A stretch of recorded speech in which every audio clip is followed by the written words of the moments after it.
Welcome back to Weighing In, episode 184. He's Mark Ostrander. I'm David Mirikitani.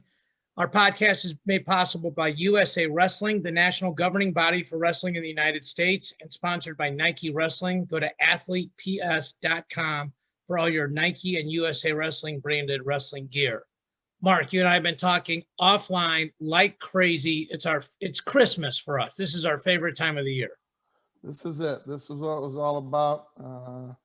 Came a little quicker than we expected, but this is a time of the year that everybody enjoys. Conference tournaments, results, who's going to get a wild card, who's going to sit at home. A lot of good things to go over today. For sure. And state tournaments too. I mean, a bunch of state tournaments that are happening, all kinds of things like that. So let's start with the conference tournament results. So for people that don't know, the EIWA, the MAC, the ACC, the Pac-12, and the SoCon all were wrestled this last weekend. Big 10s and Big 12s are coming up. We're recording this on Thursday at 10 a.m. Central Time. This time tomorrow, I will actually be on a plane to Tulsa. Blessed to do the Big 12 Scramble Camp for the second year in a row. Getting some love on ESPN Plus.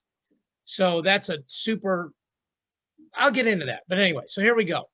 Let's start with where we are in the Big 12, or we'll start with the ACC 125. Latona and Camacho, another great match. They both get in.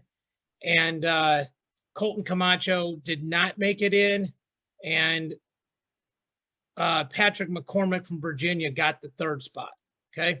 We go down to the EIWA.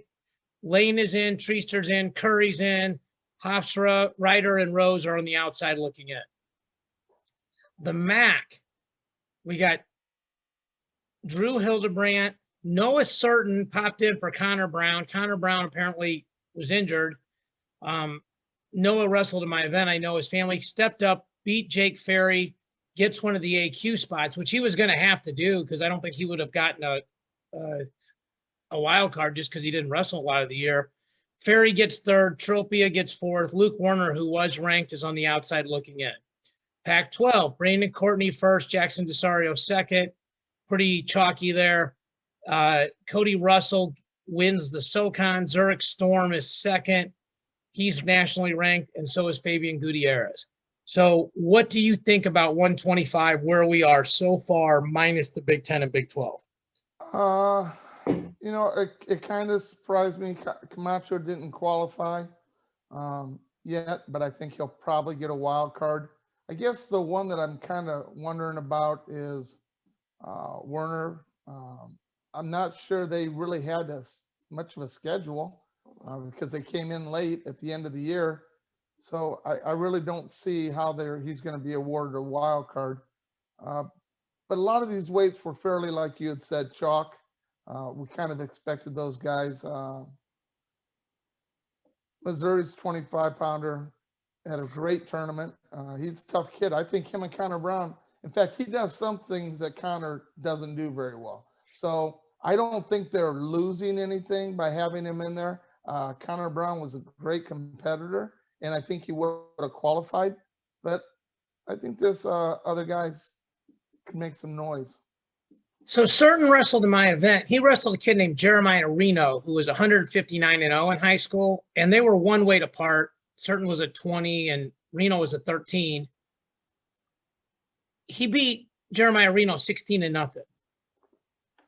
This kid is good, man. He won state his junior year and beat a world champion and then lost state his senior year to that same kid, Matt Ramos. He's good. And he wrestles like a Missouri kid, rides hard, good in scrambles, good shape, good size for the weight. Missouri's low-key good, man. They got some young guys this year that are probably going to do better than they're going to be seated at nationals.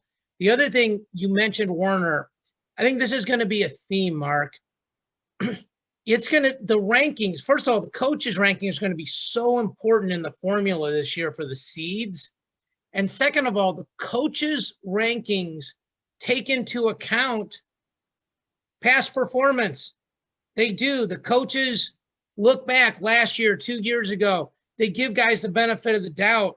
And since it's a bigger part of the formula, a guy like Werner is going to benefit from that. So And that Just may some be things to true. point out. Yeah, and like you said, that may be true. I know the coaches' rankings are going to be the probably most important part of picking the 7 qualifiers that did not get in through their weights. So I guess that kind of surprised me, and I think it's going to be a little harder for Luke to get in. That's just my opinion. I could be wrong. I'm wrong 50% of the time. Well, as long as I'm right, those 50, then we're good. That means together we're right all the time. So 133, Corbin Myers, big win over Mickey Philippi. We'll talk about where we think that puts him in the bracket. But Philippi, Myers, Hayes, and Trombley all qualify. EIWA, Darren Miller gets in. And then if you look over here, it's Malik Hines, Jacob Allen, Richie Kohler. All these guys came in ahead of they're all going to get in because of the number of qualifiers, which is a little wonky. Matt Schmidt wins the MAC.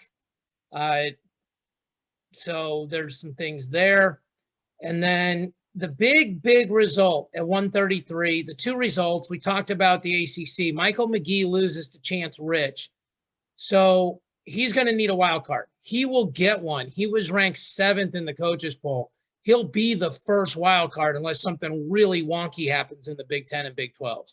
But what were your other takeaways from 133? Really, that was the biggest takeaway that I had there.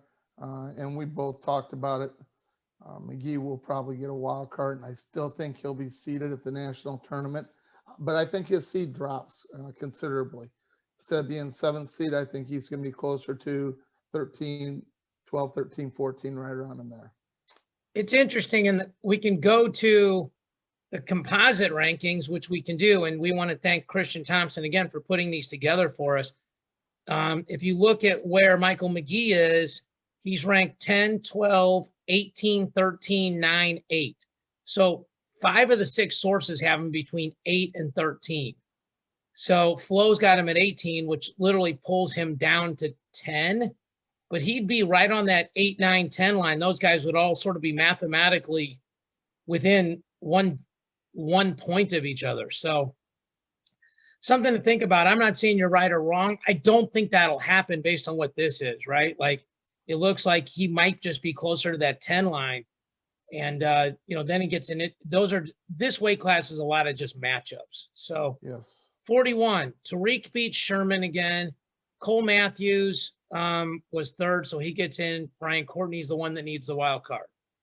At the EIWAs, Cody Tribus gets in. Zach Trampy needs a wild card. Probably the biggest story. Well, I'm sorry. The 2 biggest stories of the week at 141, Alan Hart loses. Comes back, takes 3rd. Missouri got all 10 through. But he was a top 4 guy. And we can talk about where that's – I'll let you take the lead on that in a second. But he's not going to be in the top 4. And then Real Woods. So I have written here he cannot get a wild card. So here's what happened. He enters – for people that don't know, I know you know, but he enters the tournament at 0-0. He wins a 1-point match, gets pinned in the finals. He doesn't have 4 matches. So because he doesn't have 4 matches, the theory is he can't get a wild card. But I talked to a Pac-12 coach yesterday. He said the conference can vote to give him the 2nd spot over the 3rd place kid. What do you think? Well, that's a shocker. Did not hear that. I agree with it 100%. We had talked about this earlier. I could not understand how somebody actually qualified through their conference tournament and got one of the, in this case, there's 2 spots available. He placed 2nd. And because he doesn't have 4 matches in, he could take the 1st place and qualify, but he can't take 2nd place and qualify. That doesn't make any sense to me. So I hope it works. I hope he's there. I love to see him wrestle at the national tournament. We're not Real Woods. We're not sitting at school saying, I don't have a place to wrestle next year. I'm spending all my time this year trying to work on my education. You can't get a better education than Stanford University. You may And be able to, but it is definitely one of the top universities to get your education. it's as good as it gets. I mean, you're splitting hairs at the top for sure. Yep. So, I mean, that's important to him. And who wouldn't want to have a kid like that that's really, fixated on his education? So to him come back, try to help the team out, try to help the program out and wrestle, and then get stuck in the finals, which to me shocked me in the first place because he had majored him twice last year. But I don't think he's been in the room as much as, everybody else, or if at all. So to get second, he did qualify. I think he deserves a shot at the national tournament. Well, I agree with everything you said. You stack on that, he's getting recruited again right now. And that's a lot of mental energy. So, we'll see what happens. And Alan Hart, so we're going to click over here to the rankings. This is what I love about our podcast. We have all this stuff. We can line it up and kind of give people an idea. So Alan Hart, he's ranked 12, 7, 10, 9, 7, 8. So literally 7, 8, 9, 10, 7, 12. So, he's ranked right. And he, if you look at this, he's kind of in his own tier. He's not real close mathematically to Demas. And he's kind of close to Sherman and Dresden, but it feels like he's going to get seeded. Obviously, we don't know what's going to happen this weekend, but if it was all chalky, sort of in that 8, 9, 10 range. Yeah, and I would agree with you there. Yeah. Okay, 149. Not an upset, but certainly a hell of a match. Austin O'Connor gets thrown to his back for 6 and then just comes back and wins. Andonian and Finesilver both get in. PJ Ogunsanya gets in. Casey Cobb's looking for a wild card. Hoffman is in, and so is the other 2 kids there. Then Mahler wins, and then 2, 3, and 4, you can see the names out there. Lamer loses to Abbas, so that will change the rankings a little bit, which we'll get into. And Heil and Milner flip-flop. They were 11 to 14. Milner beats Heil. So I'm going to click over on the rankings while you talk about your takeaways here. Yeah, what a match between O'Connor. That was one of the best matches I've seen in a long time. Andonian, the guy, for some reason, can come out there in that first period and just put a beating on kids. Beautiful 6-point move, without a doubt. And he was being the aggressor, but O'Connor's just so, he's been there so long. You could tell that he didn't get flustered. He just kept attacking, and it started to wear on his opponent, and that's how he ended up beating him. But I would not want to wrestle Andonian in the first or second round of the national tournament.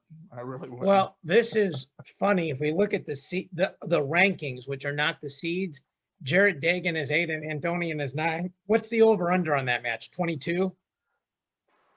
Probably close to that.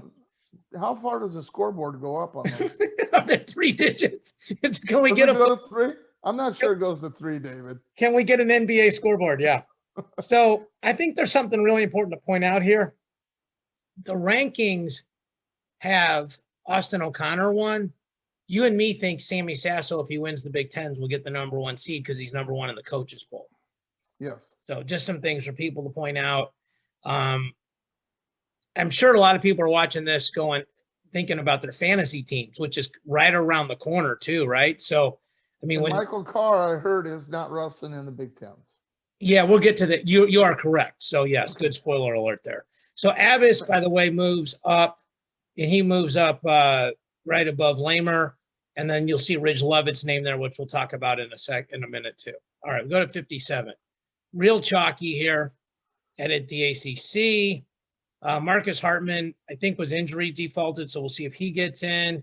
You see the other names of the guys here. Nobody really on the outside looking in except Justin Ruffin didn't place, and he was 17th in the coaches poll. So right now he's probably the lead guy for a wild card. And Slivka from Ohio, which was barely in the rankings, didn't place as well. So we looked at this. We talked about this. These guys were ranked really close to each other. Ja'Cory Teamer beats Vandermeer and Willits, only 2 AQ. So Vandermeer he'll get a wild card. He's going to get one. Cody Bond wins the SoCon. What were your thoughts about 157? Teamer looked really good. We knew that he was very talented. It just, for some reason, Teamer just decides some days he wants to wrestle and some days I'm not sure why he stepped on the mat, because he has all the talent in the world. So it was nice to see him perform. I think it's going to put him up in a position where he's right on that threshold of being an All-American. I really believe that. It would not surprise me if he didn't finish 7th or 8th in the country. Yeah. But he's also a guy that may not even make it to the round of 12, depending on what day it is for him. So he's a draw dependent guy. A wild card. I never know what I'm going to get from him. You would think that he's got this match in the bag, and then he goes out and loses to a kid that you can't see him losing to, and then he goes out and beats a kid that maybe ranked top 5 in the country. He could wrestle with any of them. So well, it's going to be interesting. Like right now, and these are the rankings, not the seeds, right? And then this isn't even the coaches poll, because the coaches poll hasn't come out yet after those conference tournaments. But right now he's 13th. He's right on the cusp of 12th, and he's not that far behind 11th. And there's a ton of Big 10 and Big 12 guys ahead of him here. So it feels like 13 is sort of the worst he could be, and he could slip into that 9, 10, 11 range. And then I think he's very matchup dependent, right? Like, if he gets a guy that he can just be more explosive than, he's got a good chance, So Arizona State's another team that helped themselves this weekend. So, we're going to get to that weight next here. So let's go ahead and talk about that. Okay, 165, Mekhi Lewis getting a wild card. Had to weigh in, step on the mat for a second. If they gave out one wild card to this whole tournament, as of right now, he's that guy. He's one of those guys that can be a 5-time national champion. Wenzel wins the tournament. Keating is 2nd. Bullard is 3rd. It's important to note that Kennedy Monday is 4th. He's going to get a wild card too. We go to the EIWA. Pretty chalky there. The number 30 kid in the coaches rankings is going to need a wild card. Keegan O'Toole wins the MAC. Couple guys there that were 3rd, 4th. Silverstein was 31st and took 5th, so I don't think he's going to get one. Nicholson wins the SoCon.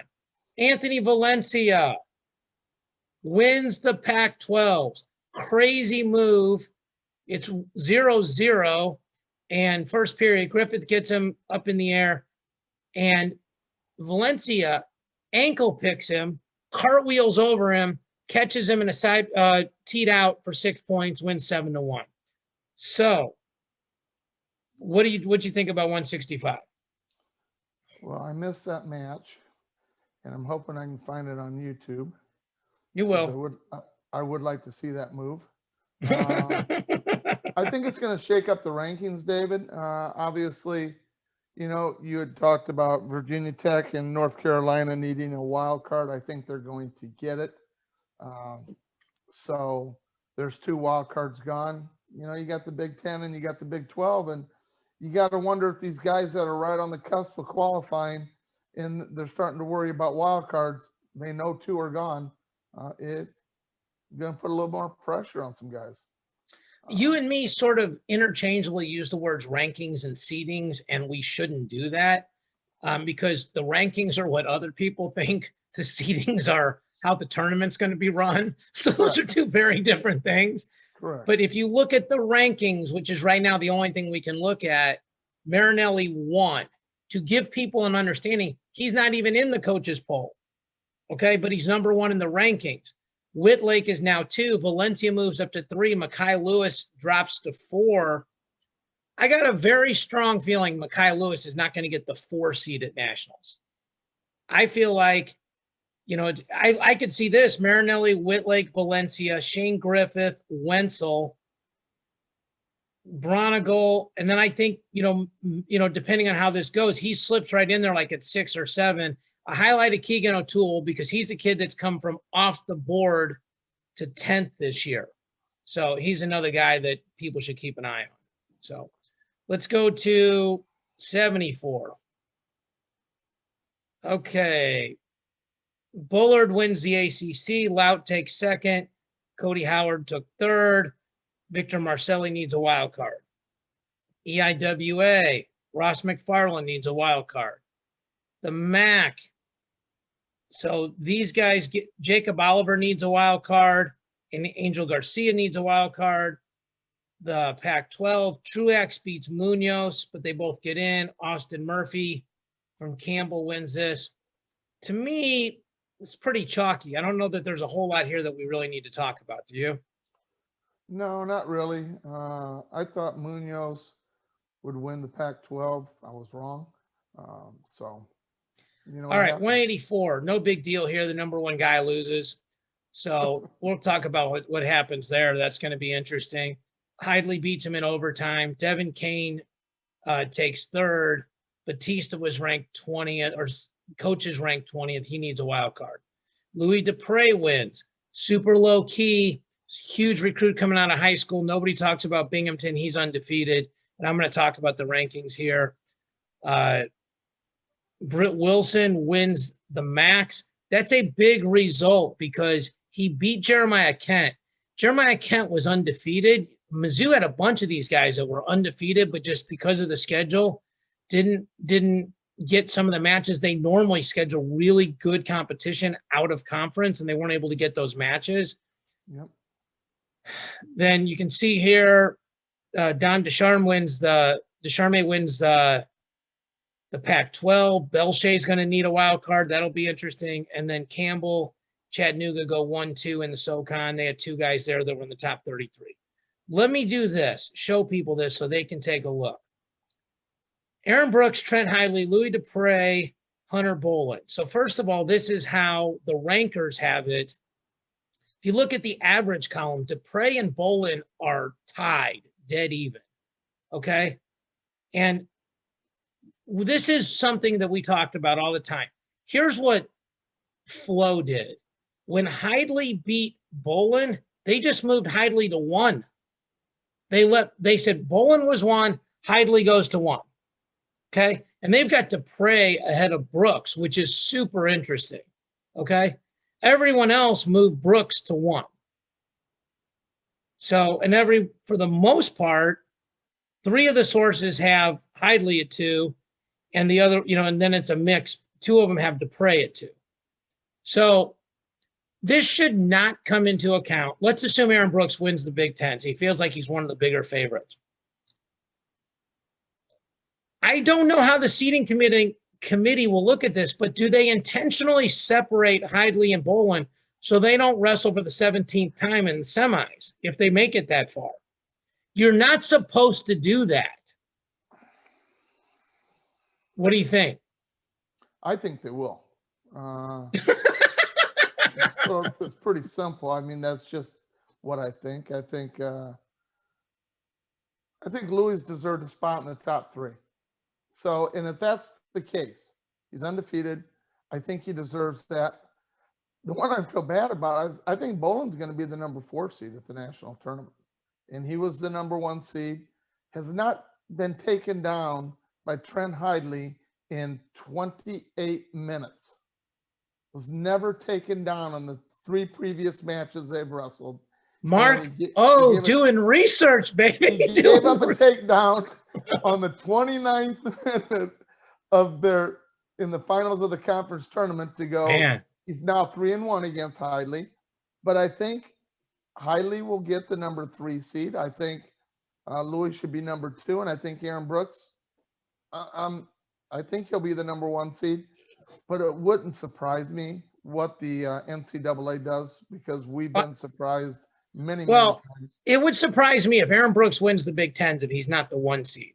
And then I think you can make the argument for Hidley over Dupre, Dupre over Hidley, but I think they're 2-3, like you're saying. Here's what would be interesting, and they could do this. They could make Hidley 2 and Boland 3. They could. And then they're on the same side. So we'll see what happens. Got to keep it moving here. Go to 97.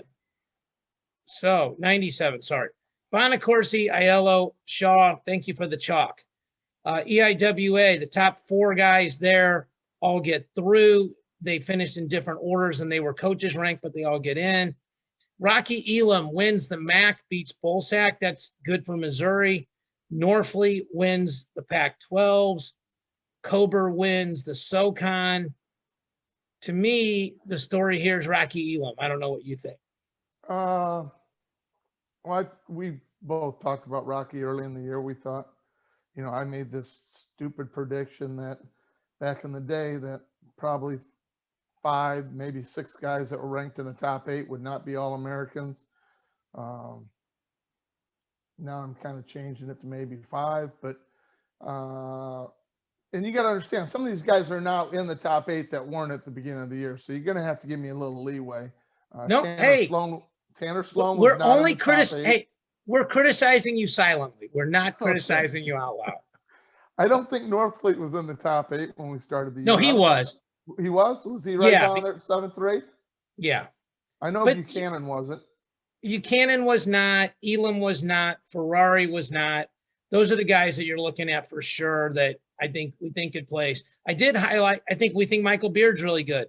Isaac Trumbull didn't wrestle. They wrestled Renan. I have no idea why they made that decision. I don't mean that critically. Oh, and by the way, shout out to NC State. They went 5-1 in the finals and won the tournament. And they won it by enough that even if Mekhi Lewis had wrestled, they still would have won the tournament. So yeah. Big ups to them. Okay. 285. The big boys chalk at the ACC. EIWA, Jordan Wood is back. Birchmeyer and Held. They're looking at wild card. Stencil, Laird, Elam. Laird moves up, beats Elam. That's not a shock if you've seen him wrestle in freestyle, but it's important. And then Schultz and Traxler, that's also chalk. So, and the other thing is, now we'll get to that in a second. Okay, so Laird moves up. I highlighted Kirkfleet here. We can wait on that because we're going to get to the rankings, you know, the seedings and the big, but really kind of chalky here. So yes, let's go to the Big 12. Okay. Big 12. Here's the pre-seeds, but more importantly, we have the brackets. That's what happens, baby. We got brackets. So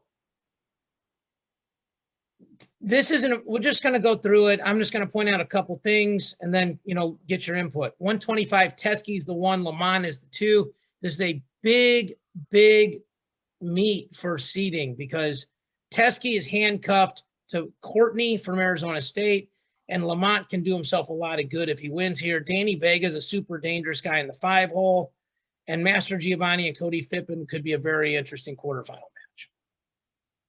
Yeah, it's going to be a good weight. I'm not sure who's going to win that weight. Brody Teskey has wrestled really well, but he's had really close matches this year. He's won a lot of matches, 13-11, 13-10. Seems to get down early in the matches, but then he's got a motor on him and he comes back and finds a way to win.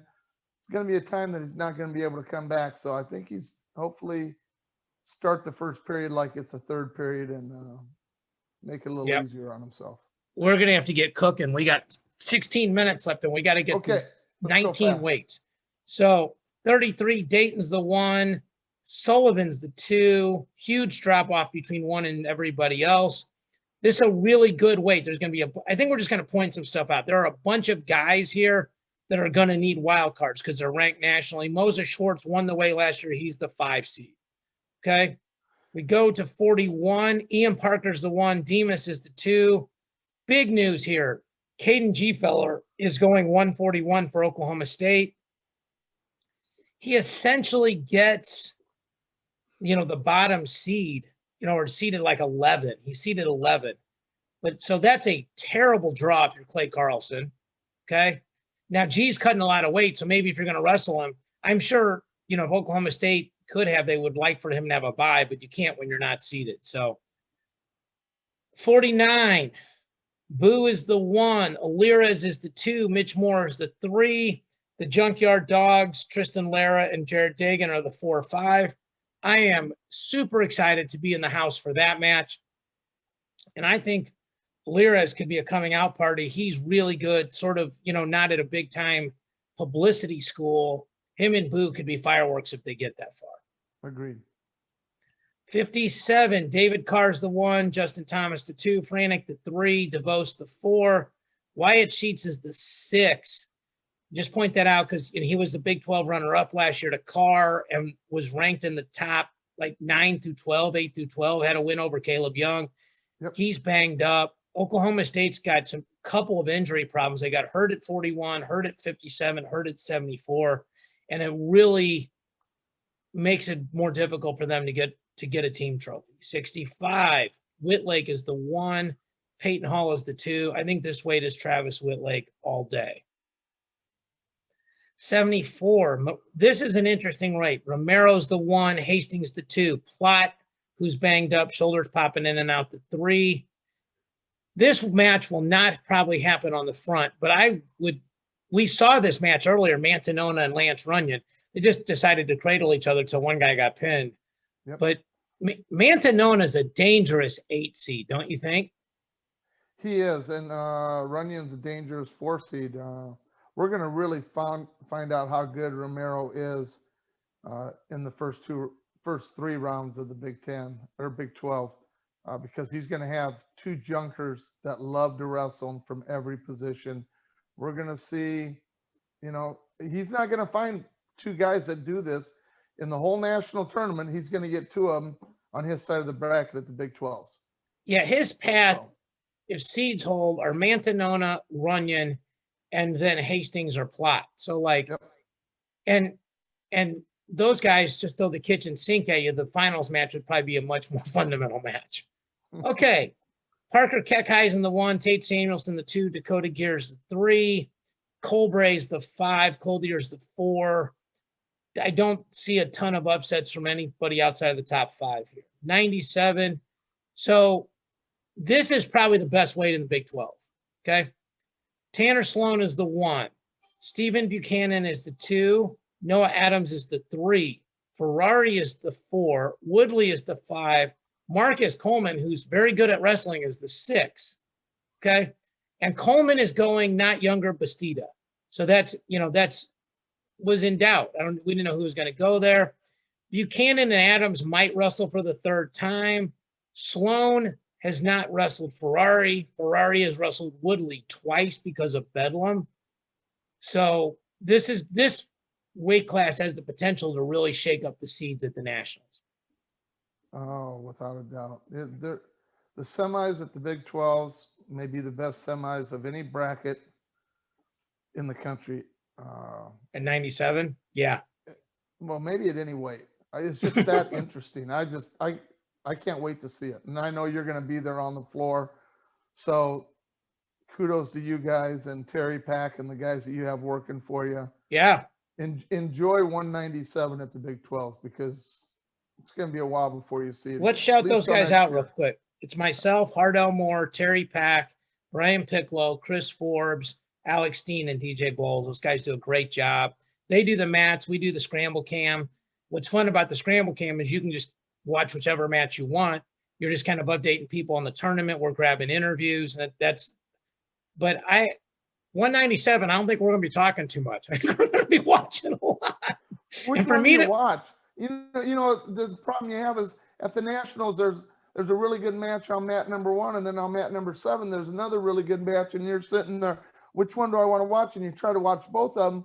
You can't truly enjoy it. And the semis of the Big 12 is going to be phenomenal at 197. And I want to watch. I hope that they wrestle one and then they wrestle the other one. They do not. I know, but it'd be nice to see that so you could actually enjoy watching both of them. Well, guess who has 2 monitors at his desk? David, you could get that changed. I get to watch them side by side. You're not listening to me. I have monitors of both of them. And like me and Hardell get to see those just like that. So we're blessed. All right. Okay. Heavyweight. Gremmel's the 1, Isley's the 2, Andrews the 3, Heinzelman the 4. So Oklahoma State's a huge favorite to win this tournament. They may not be as dominant as they've been in recent years, though. Again, Big 12 now on ESPN Plus. The first 3 sessions are on ESPN Plus, and then the finals, the guys that do the ACC are doing the finals on ESPN2. Okay, let's go to the Big Tens. So where are the brackets at, David? They don't. I don't have the brackets. Oh They're my goodness, no brackets. well, you know why? They're not out. I believe you. So there's a good reason for that. I believe you. Anyway, all right. So I just highlighted a couple things here. And we've got literally 7 minutes, so we got to be quick. Okay. 125. Foley's the 5. Ragusin is the 9. Howard is the 11. No Nick Aguilar from Rutgers.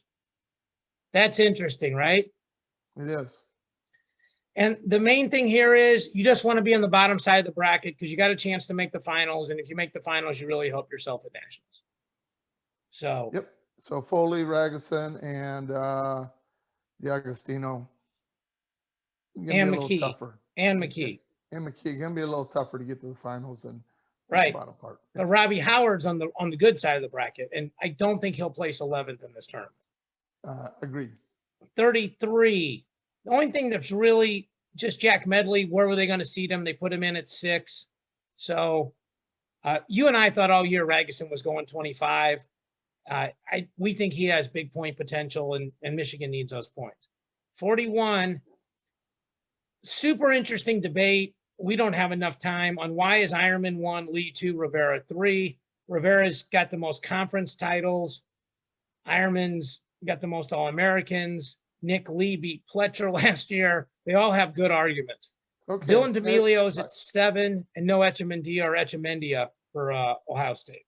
Okay, David, I'm going to change what I said earlier. 197 in the Big 12s is the second best semifinals in the conference tournaments because 141 in the Big 10 will be the best. Yeah, those matches will be fire for sure. Okay, 49, Sasso. Ridge Lovitz wrestling, not Hardy. Bo Bartlett's the 11. And no Mikey Carr for Illinois. You talked about that a few minutes ago. That would have bumped a bunch of guys down a slot. That really hurts Illinois, who has had a really nice season, and they're coming along. But he was one of their main guys, so that's tough for them. 57, super chalky, didn't see a lot there. 65, Marinelli gets the 1 seed, deservedly so. But again, this is all based on last year because he's 2-0. I mean, if you just had a guy go 2-0, he probably isn't getting the 1 seed in any tournament. He deserves it, but it's interesting. Amin and Sparks are 2 really good kids, and they're on the same side as Marinelli, so that presents some challenges. 74, we talked about this. This kind of made sense. Starachi beat Massa. Massa beat Washington. Washington, Romero ends up at the 6. But it's tough because Washington actually beat Starachi. And we're going to get to 84, where literally everyone beat everyone except for Aaron Brooks. Yep. So I think the nice part about that bracket, David, is Romero and Starachi had such a good duel.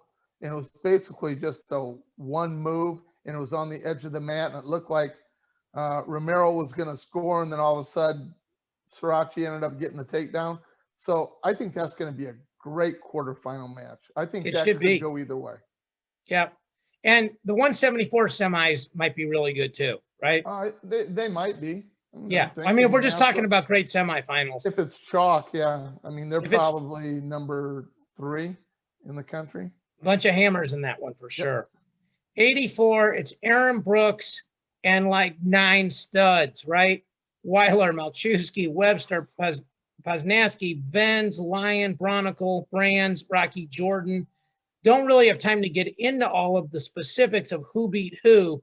Suffice it to say, no one in this group is undefeated. Rocky Jordan might be the best 10 seed in any conference tournament going on in the last 5 years. And we highlighted Bronicle and Brands because they get to wrestle again in the quarterfinals. Yes. So, okay, 197. Schultz, Amin, Warner, Caffey, Schultz. You can see this here. Michael Beard's the 7. I just think that's interesting because his ceiling looks pretty high. And Schultz got the 1 over Amin. Here's the big one, okay? Heavyweight. Gables 1, Paris 2, Cassiope 3. They put Kirkfleet essentially where Neville's was. But if you just went off results, he should be the 13 seed because the only guy he beat was Maryland. If you put him at the 13, then he gets Luffman first round, then Lance, then Stevenson. by putting him at the 7, he gets Northwestern, then Paris, then Cassiope, and then Gable. So if Kirkfleet wins the Big Tens, which I'm not saying he's going to do, and he goes to Paris, Cassiope, and Gable, I'm pretty sure he wins the O-Dub. That'd probably be a realistic goal. Yeah. Sure. Something like now, easier said than done. Obviously. No, but I'm just saying, like, I don't know what else you do with that. So, yeah, I'm not sure if the Big Ten is giving Kirkfleet the win. Giving him Neville's credit. Heavyweight. Yeah, I'm not sure that's how it should be done. But everybody knows he's very talented. And he may be the 3rd best kid. He may be the 2nd best kid in the country. But until you actually prove it, I think they're giving him a lot of credit that he hasn't deserved on the college level just yet. Obviously, freestyle, yes. His accolades coming out of high school, phenomenal. One of the best recruits coming out. But until you actually beat some guys, you shouldn't get credit for somebody else's work. That's just my opinion. Well, it's hard with rankings, right? It's like when Gable came in as a freshman, like I told you this story, Indy Hamilton's like, what are you going to do with him? And it's like, if you don't rank him, you look like a moron. If you rank him really high, it's like, well, he hasn't earned it. It's like, well, he won an age group world title. I mean, he's beating grown men and he's picking Don Bradley over his head, like maybe he deserves to be ranked, but whatever you do is wrong. Yep. So I don't have a problem with him being at 7, but it certainly is not a great draw for those guys on the bottom side of the bracket for sure. So a couple of last things here. We got 2-3 minutes left. Matteo Pellicone is going on in Italy right now. Greco is going. There's 3 or 4 guys wrestling for bronze. A bunch of the other people got their draws. There's some potential Chamizo Burroughs match again. Yep. So people should keep an eye out for that if they want to watch some freestyle. The women are wrestling as well. We sent over a really strong contingent as a country. It's cool being on USA Wrestling and being able to talk about that instead of saying they. We can use the royal we. Valencia and Hall may get a match over there. Yes. Yeah. They may wrestle each other. So that'd be interesting to see also. Well, it's interesting. Colton Schultz is actually over there. And he's in the middle. Yeah, he wrestled Kuhn first round. So kind of crazy. Okay. Couple of other quick housekeeping items. The last chance qualifier got announced. It's going to be in Fort Worth. Makes a lot of sense. They keep those guys down there. They don't have to travel. They don't have to worry about COVID. I'm sure USA Wrestling is working with them on continued housing for the people to get through. People also need to remember that the NCAA champions get a spot in the trials. Yep. So there's going to be some wild, like an Aaron Brooks, kind of guy could get in, right? Correct. So, and then the last thing was we had Kendall Cross. I had Kendall Cross on 2 days ago. I would put it this way. I think in boxes, I like Excel and Google Sheets, and he thinks freely. And I love talking to people that don't think like I think. And guys that are gold medalists and really nice to me. So really good pod. I talked to somebody the other day. They're like, man, you're killing it. I'm not killing it. The guys are killing it who we've had on. Kevin Jackson, Jaden Cox, Nick Suriano, Mark Perry, Zahid, all these kind of guys coming on. So please give Kendall a watch and a listen. And people should know I'm not going to have a guest next week. You and me are going to go twice. I'm the guest, David. Yes, you'll be my guest. We'll change the backdrop. Are we doing weighing in or are we going to do chat talk? Matt chat. Matt chat. Which one are we doing? We'll decide. Maybe I'll interview you. Maybe there you go. There you go. And also, I think people are going to want to know next week, Monday, we'll talk about the conference tournaments, Big 10, Big 12, obviously, and what that shapes out to be. But on Thursday, we should have the D1 brackets. That's what we're going to talk about. And that's what we're going to talk about. Yeah, and where everybody's at and their path to qualifying for the Olympic trials. Because only one from each weight qualify. NAI Nationals are this weekend. Big 12s are this weekend. Big 10s are this weekend. Matteo Pellicone is this weekend. 5 or 6 state tournaments are this weekend. We got a boogie. We got about 15 seconds left. Thank you guys all for watching, listening, sharing, tweeting, Facebooking, Instagramming. Love everybody. Love the support. All my people in Tulsa, hit me up.